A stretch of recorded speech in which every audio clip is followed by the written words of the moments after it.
there is that's valuable. Do you understand that? It's funny you say that because obviously just listening to the just before this, the Zoom that the others were speaking of, and we were all kind of, everybody was expressing their own really reticence to acknowledge themselves. We all have that. We're not enough.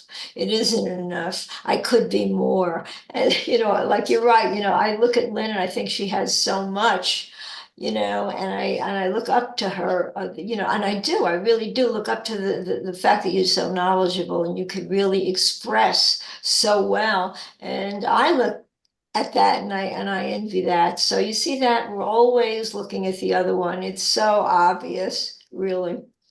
So But uh, but readjust that too. The ego is looking at someone else and thinking that they have so much more. Ego is doing that. yes, oh, of course, it's the ego, and every lesson, everything we read from A Course in Miracles, relating to A Course in Miracles, says that in one way or another. The whole Course in Miracles is trying to get us away from that ego, that littleness that we think, the ego is so exalted, which we tended to do through our learning and through our experiences in the world, of the world. And until we realize that we're not a part of the world, we're really a part of humanity, the great awareness of consciousness. That's what we're really a part of. And once we connect into that realm, then there's really nothing else to even think about. So we're constantly talking about the ego, and we help each other because we come up with the problems that are always going to arise from the point of view of the ego. And that's why we speak with each other and become more, get deeper into Hmm. the understandings of what we have to learn through each other. Because everybody brings up such very good points. Myrna, Yes, Dove. you want to read the last thing I put into the chat? You want to read it? Oh, sure. Let me just get that. The chat, yes. Okay. So my trust, is that it? My trust in you is greater than yours in me at the moment, but I will not always be that way. Your But mission, is but that it it? but it will not always be that way. My trust in you is greater than yours in me at the moment, but it will not always be that way. Your mission is very simple. It says, but it will not always be that way. Your mission is very simple. You were asked to live to demonstrate that you are not an ego, and so I do not choose God's channels wrongly. How do you interpret that, Dove? There's no accident that you're here. Mm-hmm. Jesus chose you to do the Course of Miracles, and he's telling you to demonstrate that you're not an ego. So we just said only the ego sees somebody else's knows more, better. I'm looking up to somebody. Only the ego does that, and Mm-hmm. he's telling you your only mission in this world is very simple. You're asked to live so as to demonstrate that you are not an ego. And I do not choose God's channels wrongly. There's no accident that you're here and that you have been chosen by Jesus to actually demonstrate that you're not an ego. Mm-hmm. Yes. I mean, I think that's so perfectly related. It's so true, so true. That's what we're here to do. We're here to demonstrate. And the way we demonstrate is to live it, to live the best we can according to the Course in Miracles. And what the Course in Miracles really gives us the path by which to explore what we are supposed to be and what we're supposed to be doing here in this world. And as we learn more, the more we realize that is the purpose. When you think about what is the purpose of life, I remember asking myself that question with a friend of mine when I was a teenager. What is the purpose of life? And we both agreed that there is no purpose to life, even back then. Well, what is the purpose? You wake up in the morning, you go to school, you go to work, you do this, you do that, you do things, getting things, going places. The purpose really never seemed clear to me. And I always pondered that through the years. And it's only really now, truthfully, that I get that of course there's a purpose, and we're given that purpose. That's why we're here.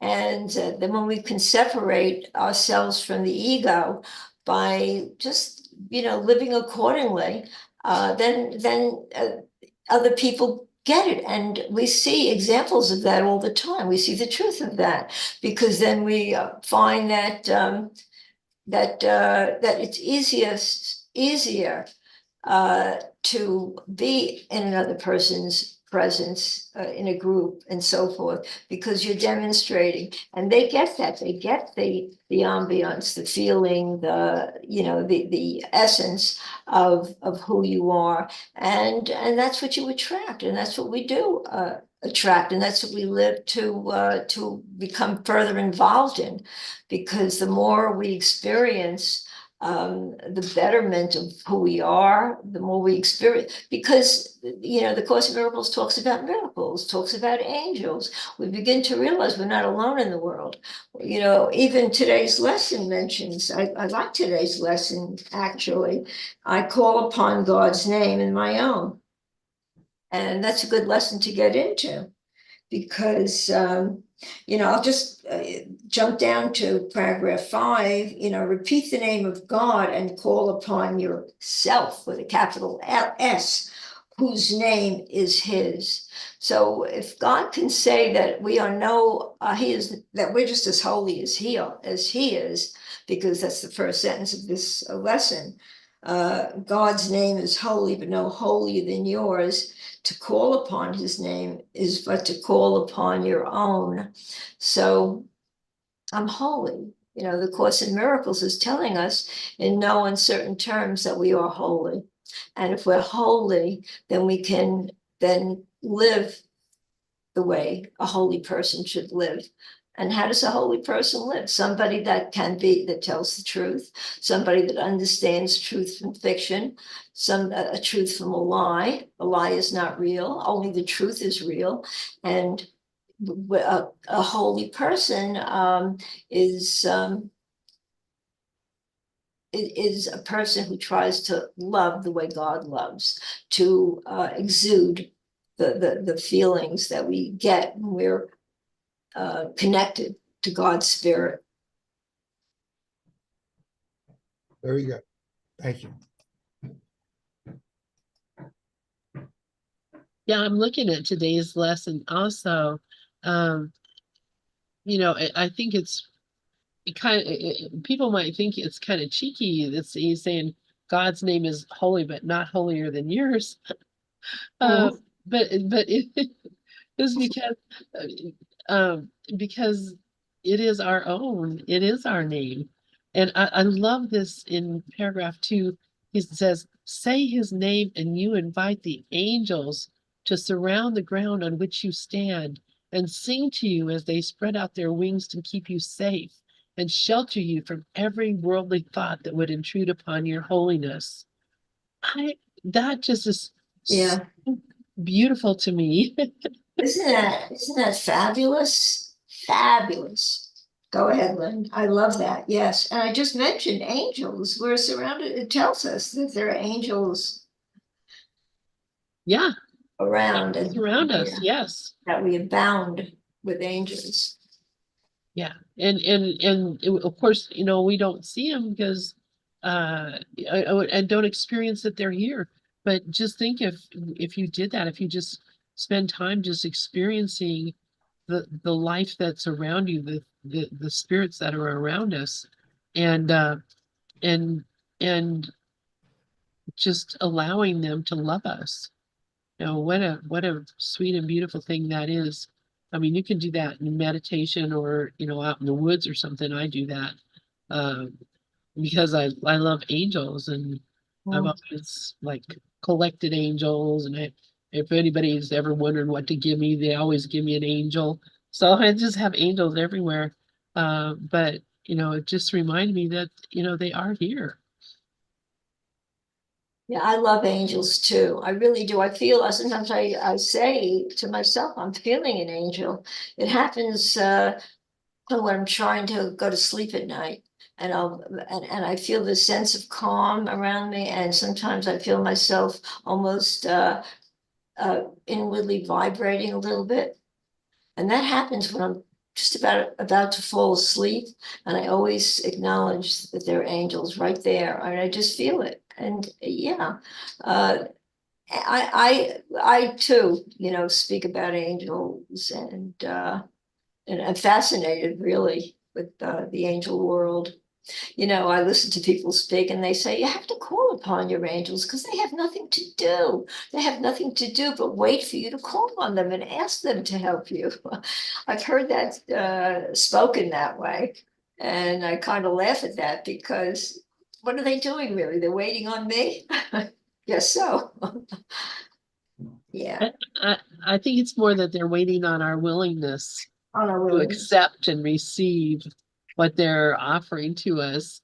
Because they're still handing it out. We're just standing there going, I don't get it. But Yeah. I think they're here, yeah. Just like Jesus. So what made you, Lynn, decide that you loved angels? Obviously, you collect them, and I see them in your house. I see them, when we Zoom, and I see them all around you right there. I take notice of that. When did that happen? How did that happen? After my sister died, my sister committed suicide, and I was just like so bereft by it. Was such a terrible thing for me uh to experience, and so I just started calling on angels. I just started calling on angels, and then angels started appearing. I mean, I started receiving angels. Uh, I would see things about angels. I have a little coin that I wear around my neck that has a little angel on it. It's like, angels just started coming to me, and I realized it was, my sister, basically communicating to me. And so, I just started to love angels. And I don't, I mean, there's a lot of books about angels, and people have given me a lot of books about angels as well. um but I don't think that they're characters in stories. They're not characters, they're actual uh light beings that surround us, and you can actually see them at times. I see them, but not in the shape of an angel, like you know the world shows us pictures of angels, uh, but but just beings of light. And I can see how you could confuse that with something that looks like this. But I've just ever since then I've just like people just equate me with angels, I guess, or give me angels, or I've, I've actually had a very, very inebriated man who was sitting on a street corner look at me and thought I was an angel. He was like, "Oh, my angel is here," and I'm like, "No, sir."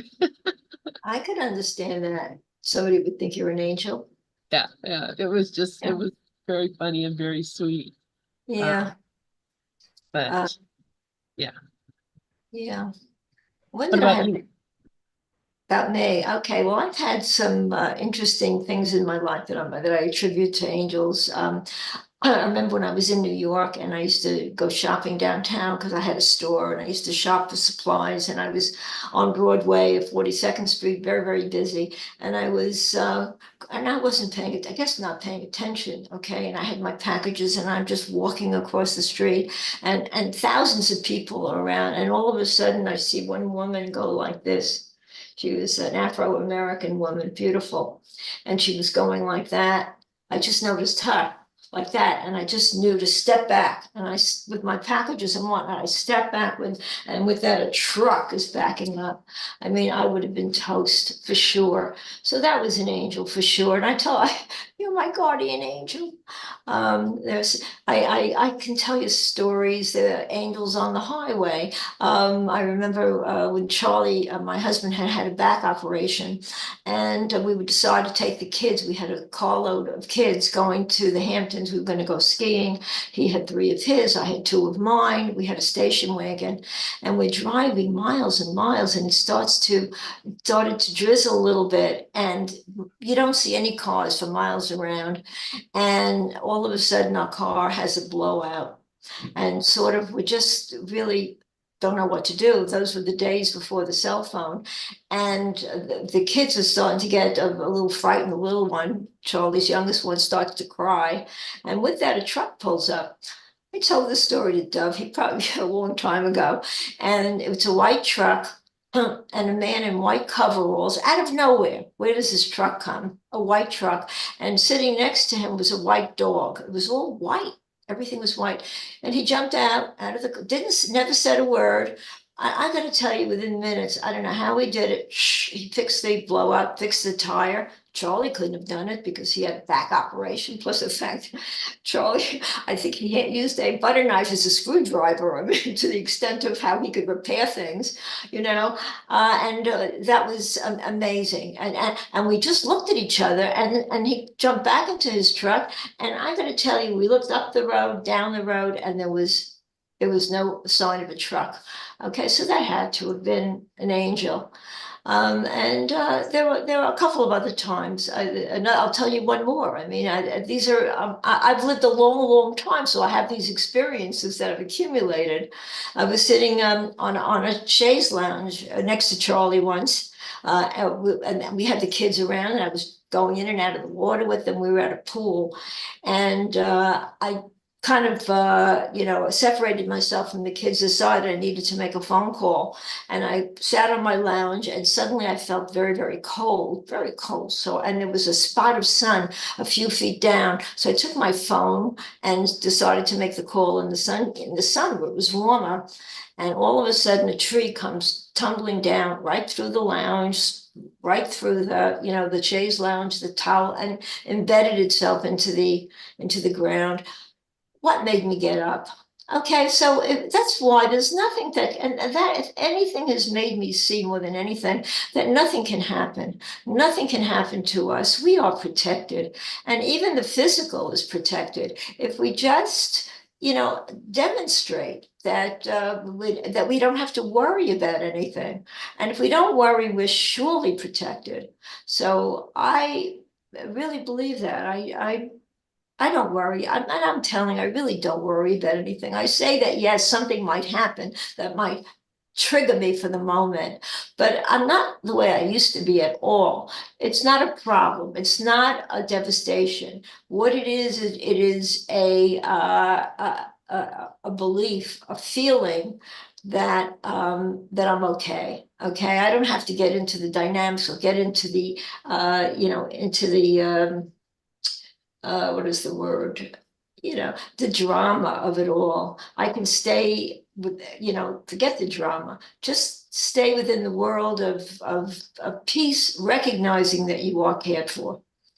And I try to concentrate on that all the time. And if an event or something should come up that that for the moment, it might be upsetting. It happened just a few weeks ago. If you remember, my internet went out. Okay, and suddenly I started to think of, oh my God, I'm without an internet. If I'm without an internet, I'm without telephone, I'm without television. And sometimes it could last for days. And that's what went through my mind. And I remember finally, when the internet came back and it was working, I got back with you and all the I remember Karen was there, and she said, tell me something. Did you get upset? I said, yes, I did get upset. I did.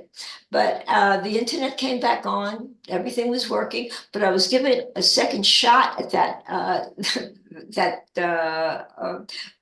that thing that came across, you know, that upset me for the moment, because it happened again later that day. And I have to tell you, I was perfectly under control. And again, it came back on, and you know, um, you know, the fact that I became upset earlier taught me that that's just another way that, you know, the ego can intrude and get us when we least expect it. That's perfect. That's beautiful. Thank you. Oh my goodness. You know, it just made me think, and I see Karen has her hand up, so I'm just going to talk a minute. This, what I do, it used to be if the internet went down, I was like, oh, where's the internet? You know, and, oh my gosh, calling them up, what's going on? Mm. I used to worry so much about everything. You know, now Pal Talk goes down, the internet goes down, my computer goes down, my mic drops. I don't even care anymore. It just, you know, well, that's the way it is. You know, I'll come in here and it'll be, you know, something's been, you know, the radio's been down or something. I'm like, well, you know, that's, you know, people got to listen to something else. They can't get on the radio. I don't even think about it. But I used to just panic and just be so apologetic and feel so bad for, you know, for the internet, you know, like I had anything to do with it. So I love that. I love your story. And yeah, you just begin to actually see, you know, nothing's really happening here.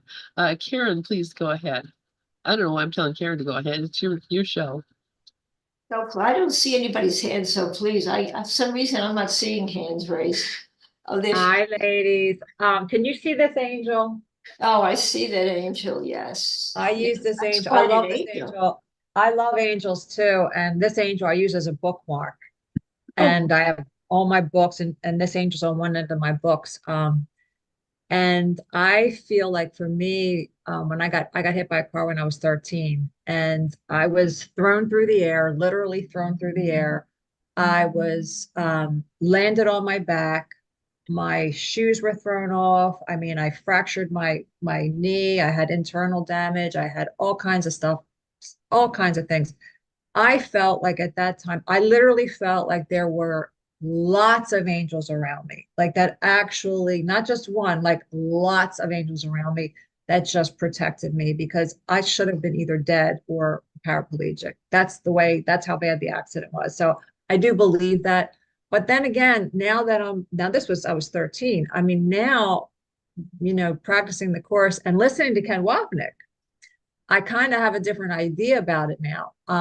So Ken said that angels are our right-minded thoughts. And when you shared what happened to you, that really clicked for me because you had that instinct. It was the instinct. It was like this thought that it was like a almost like an unconscious thought, but it was your angel, you, because you know it's I don't know how to describe it, but like your right-minded thought, your guide that had you move. It wasn't like anything outside of you. It was inside of you. It was part of you. And I kind of think that now. That's how I kind of think of angels now. It's just part of our right-minded thinking. And but I also believe the script is written, you know, and I also believe that you know, everything is it's that's why I try not to get upset anymore, you know, even though I wish things would be different with my granddaughter right now. I'm really working on accepting it and knowing that someone pointed out to me, Karen, the script is written. So what's going to happen is going to happen. You can't change it, you know. So if that's what's going to happen. You got to just accept that's the way it is. So that helps me too to recognize that I have no control. Just have to accept it. There's Lindy. She's actually the one that pointed it out to me. So funny. She just showed up, and that's how I'm looking at it now. that's great. Well, your granddaughter's obviously young, and she could surprise you. I mean, you know, I think kids are known to sometimes, I don't know what her situation is, but you know, a friend of mine had a problem with her granddaughter, and now I call her the one that got away. Okay, because she's become so, you know, what very surprisingly changed. Jolie. Okay, and we talk about Jolie all the time. And so I say, you know, Gloria, the one that got away. Apparently, she came from a home where it was a very dysfunctional family, and they had a lot of kids in that family, and the kids really are a mess. And Jolie too was part of that, but Jolie is the one who got away. So, Yeah. so you never know, We really. don't know. You're right. We don't. We actually don't know what anything is for. And if it's happening perfectly. Mm, So it's yeah, trust. It's just trusting everything's happening perfectly. that's So true. Yeah. is Susan okay or is she on vacation? I think she had to I don't know, tend to some things that she Oh, was okay. doing or something. I don't know. She had to go to New York. I really never got into it with her. She just surprised me and said, "Can you do Monday for me?" I said, yeah, I'll be here. I will find out more later. Speaking of Susan, she shows her book, and it's called Surrender to Joy, and her story too. I'll just read a little bit about what her book is about. It's Susan. Let's see. Here we go. Susan Michelle's story begins at a time when she was completely disconnected from her truth and attempted suicide. As she started incorporating the principles of Course in Miracles into her life, she learned to live from a place of clarity and love. And, that's how I see Susan. I mean, look how far she's come. And here she was, and this book tells how she tried to commit suicide twice. She downed six bottles of pills the first time. She was taken to the hospital, and she attempted it again a second time. And this time they confined her. The second time, they wouldn't let her, they wouldn't release her from the hospital. So, I mean, and I admire her. So I really do, because she's truly so much embraces God. I mean, she's so dedicated, and it was life altering for her, really. I've known Susan a long time. We go back, Course in Miracles. We started together in 1990. There was this guy, Jeff Myrna. In fact, Dove knows him. I think he was teaching on a course teaching on Pal Talk for a while. He still teaches since 1990, and he's still doing it on Zoom from Hawaii. That's where he lives. And we were sort of, novices. What do we know? We were we were both of us, we just started reading A Course in Miracles. This was our first, both of us, uh, going to a group session where we could share. This was the first time for both of us. And it was nice that we were able to really stay in touch for so long, even though we live in separate states. You guys have a great chemistry when you guys Yeah. share together. You really do. Yeah. Well, don't forget, we go back such a long time. Yeah, So that also makes a bit of a difference. Yeah. So what definitely. about you, Karen? When did you start the course? I started the course, let's see, probably around 2000 and I started actually listening to Marianne Williamson in the 90s. I started too. Right. Yeah, I started listening to Marianne. I bought the Return to Love like 1994, 1993. But I actually didn't buy the book until I think it was like 2004. I bought the book in 2000, but I didn't actually start reading it until 2010, you know? So I actually started, I guess, around 2010, which was preparing me for my husband's suicide. Because my husband committed suicide, and I didn't know what anything is for. I had no idea that was going to happen. But 2010, I started to really read the course because we were having a lot of problems in our marriage and things were going really bad. And I just was really needing something more than what I was doing at the time. And I started reading the course, and I started out with the lessons. And then he committed suicide. And then I really went full force into the course. So really, I would say seriously, probably 2012, I started to get serious about the course. And I just love it. I mean, it's been my saving grace for so many things. I mean, major depressive disorder, recovering from my husband's suicide, that had a lot to do with it.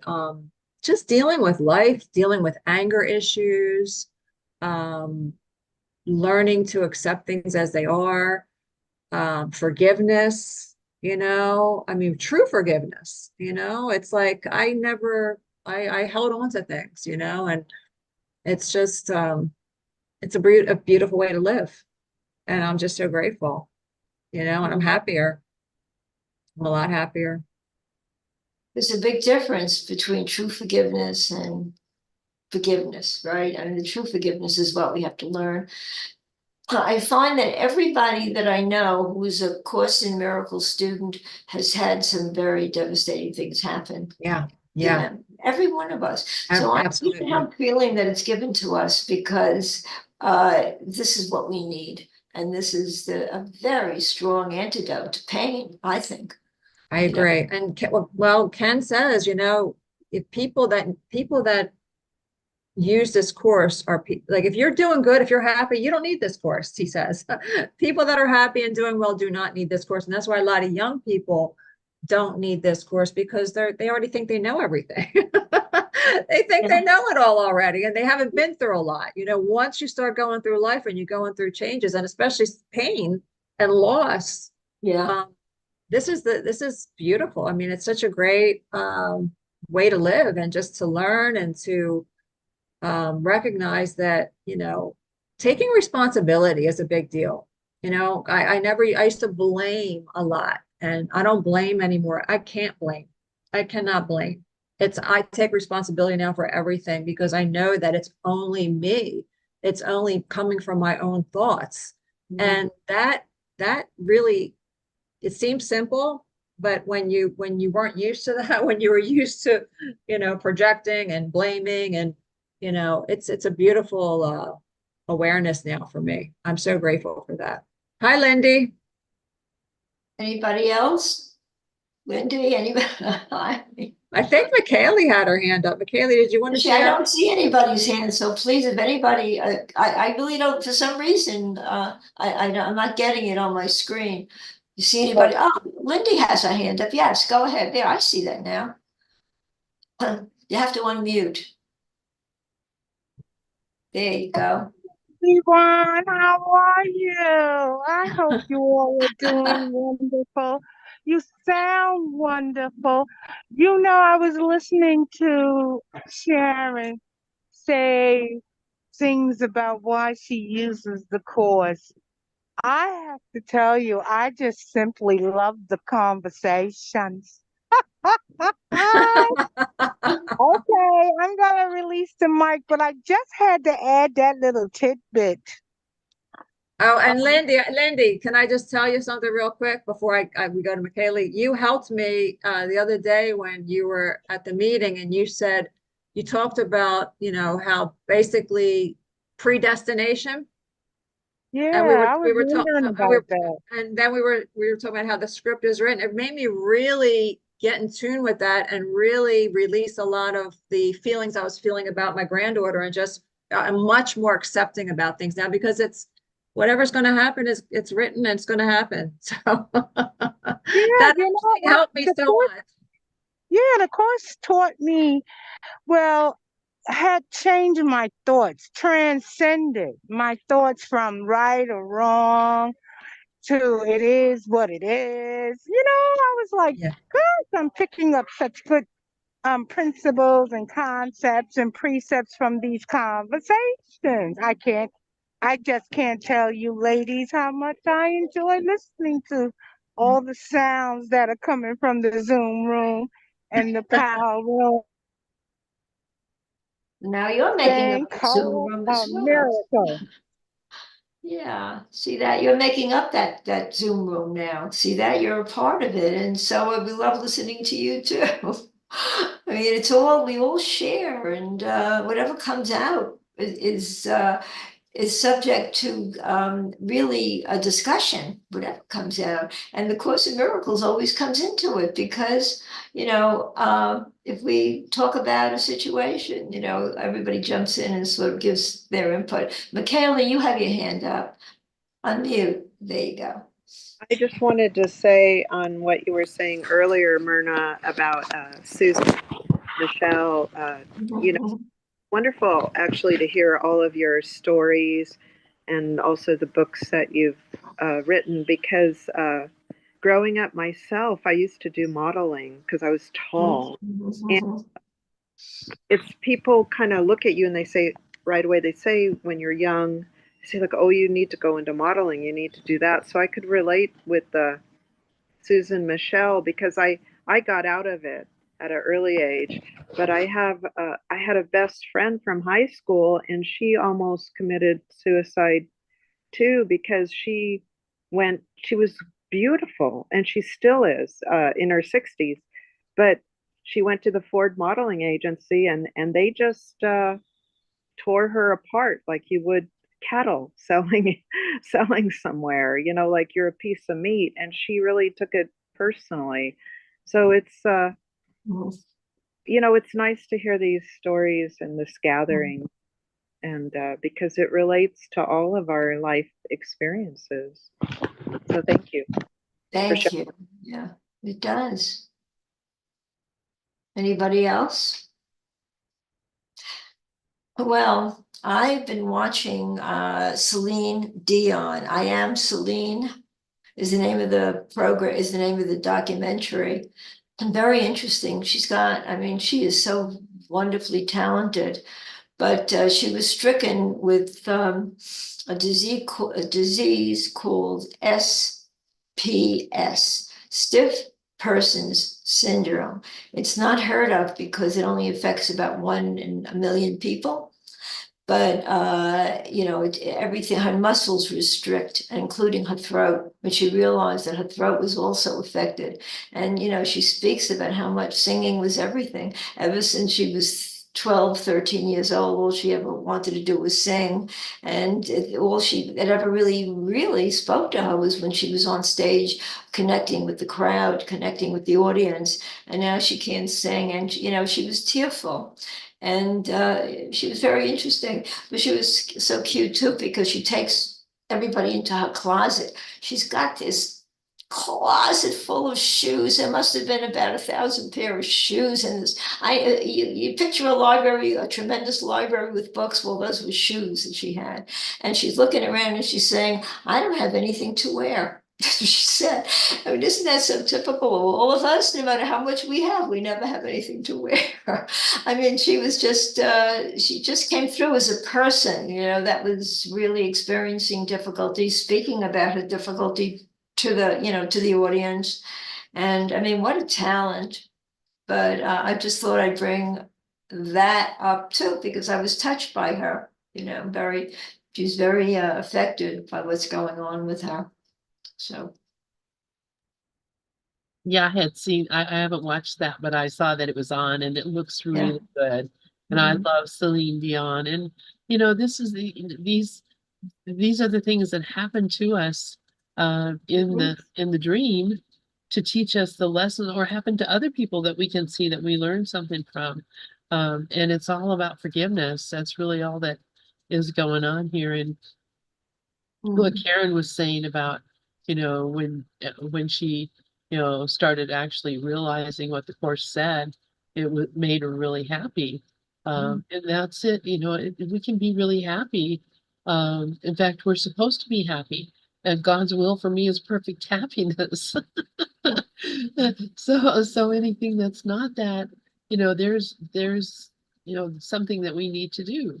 You know, if I'm not feeling happy, and of course, you know, Jesus tells us that in the decision for God in chapter 5, section 7, where he says, if you're not feeling, you know, joyfully happy, it's because you reacted with a lack of love to one of God's creations. So, you know, that's all you have to do. If I'm not feeling very happy, I think I'm not feeling happy. I must have decided wrongly because I'm not at peace. Then I can realize that it's my own mind that thought, and I can change my mind.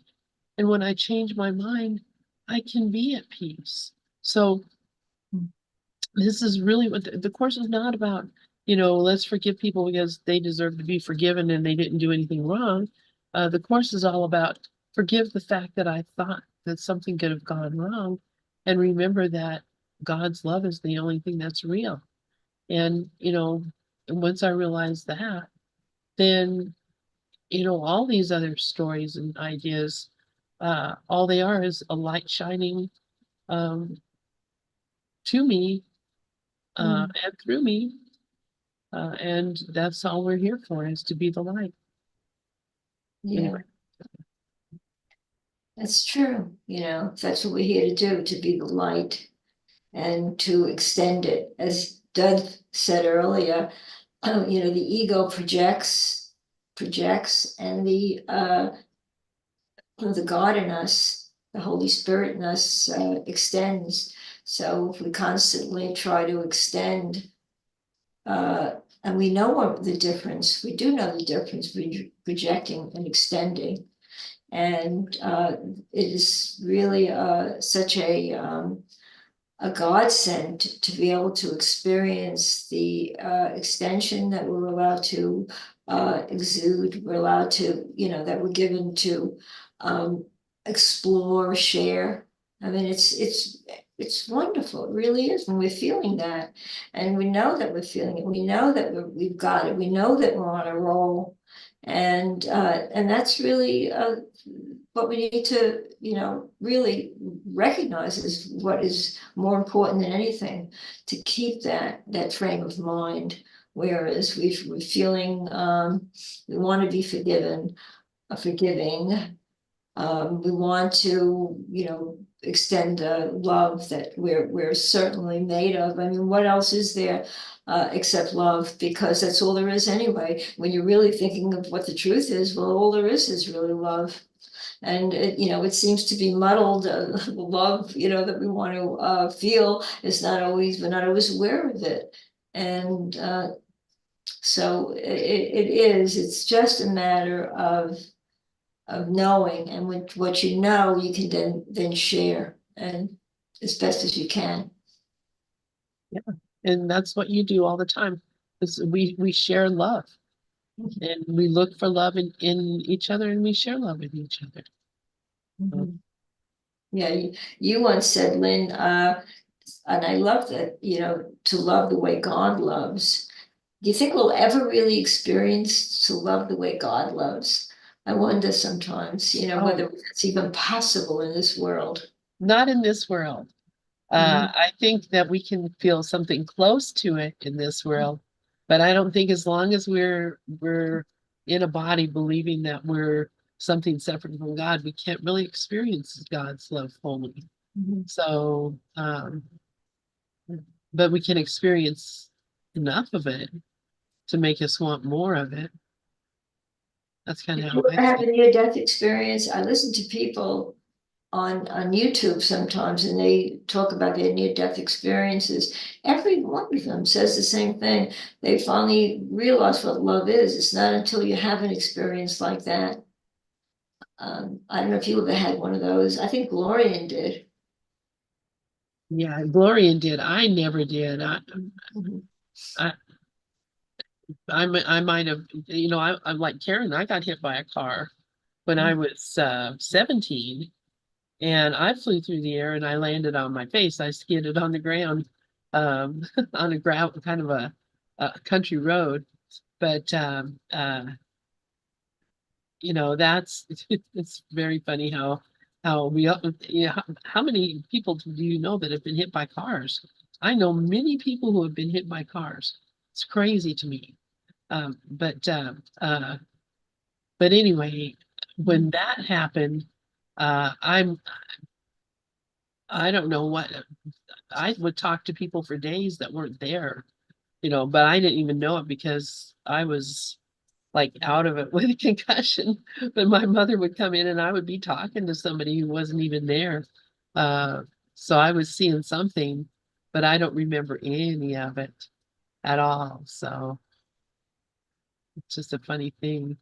I had an experience I was 16 years old. I was with my boyfriend at the time, who later became my husband. We divorced, but we decided to go to Van Cortlandt Park in New York and take out horses.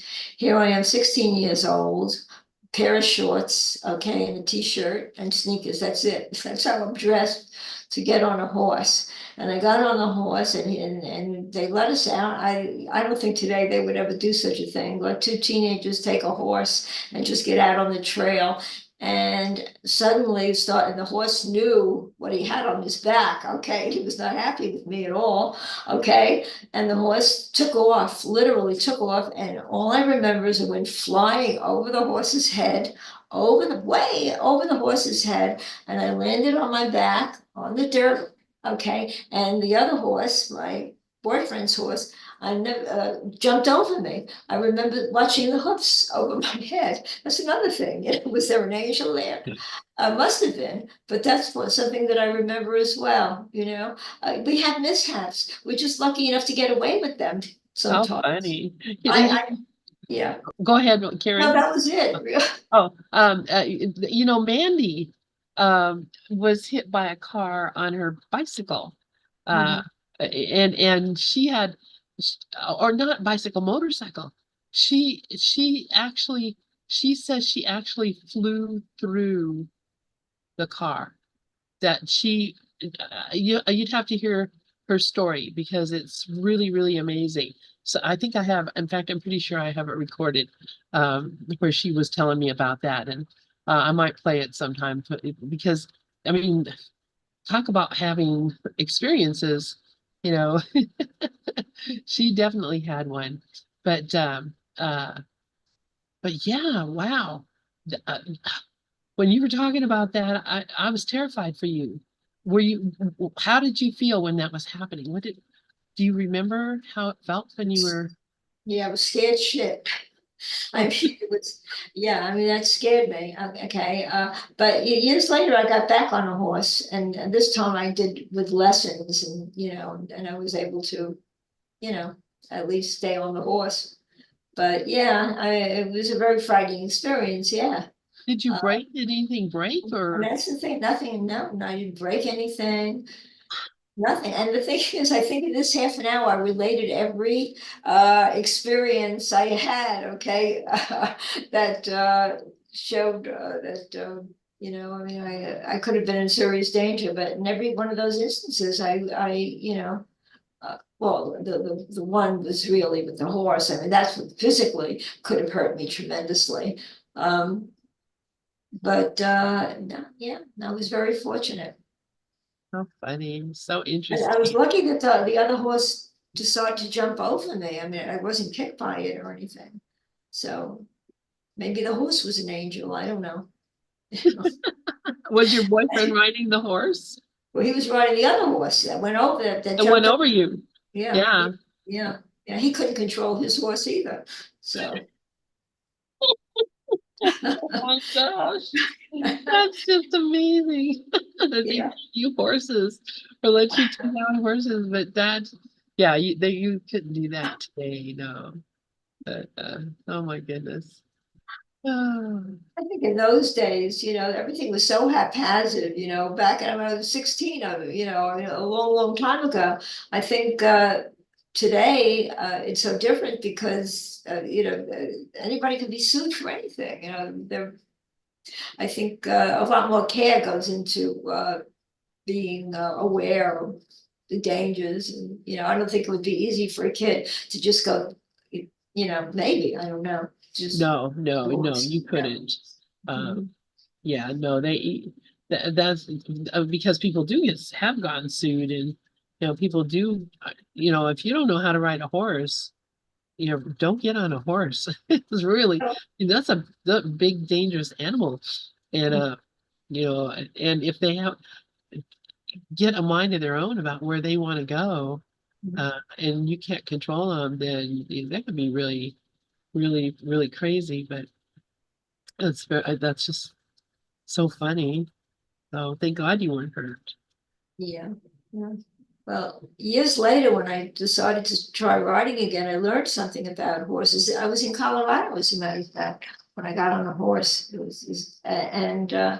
The person that owned the horses said that horses are very, very sensitive. I mean, in other words, you got to really understand the psyche of a horse because they could be temperamental. I mean, in other words, you have to really know what you're doing when you own a horse. Yeah, Yeah. Was that at Estes Park? that was in Van Cortlandt Park in New York. Do you know Van Oh, Cortlandt? oh, I thought you said in Colorado. Oh, the second time, yeah, when Yeah. years and years later, as an adult, I did get on a horse again, but this time it was with a guide and it was under different circumstances. But she explained about horses, and they're not easy creatures at all. I mean, you really you have to give them a lot of love, which they thrive on. Yeah. Yeah, Yeah, I wouldn't be easy either if people were jumping on my back and making me take them around places. I don't know. I I think it's funny. I think it's weird that we ride horses. I know. right. I'm not sure, you know, where humans got the idea. Oh, here's here's a big animal. Let me get on its back and ride it around. But I think it's very funny that, you know, we chose that. And I guess, you know, elephants, people ride, and camels, people ride. Uh, and ostriches, do people ride ostriches? I think they do. Or one of those big birds. Yeah, and ostrich, people Yeah. ride, they're Yeah. big, they're strong. Oh, yeah, Yeah. yeah. I just think it's funny that, you know, humans think of getting on some animal and riding around, but Well, where did that come from? It's okay, yeah. Now it became a sport, but I guess before there were cars, you know, what else was there? You know, or maybe the old West, all they had really to ride. I mean, what other form of transportation was there? yeah, Yeah. pretty Yeah. crazy. Invention is a mother of necessity. Now we have cars. Anyway. Yeah. Do you have any pets or animals, Lynn?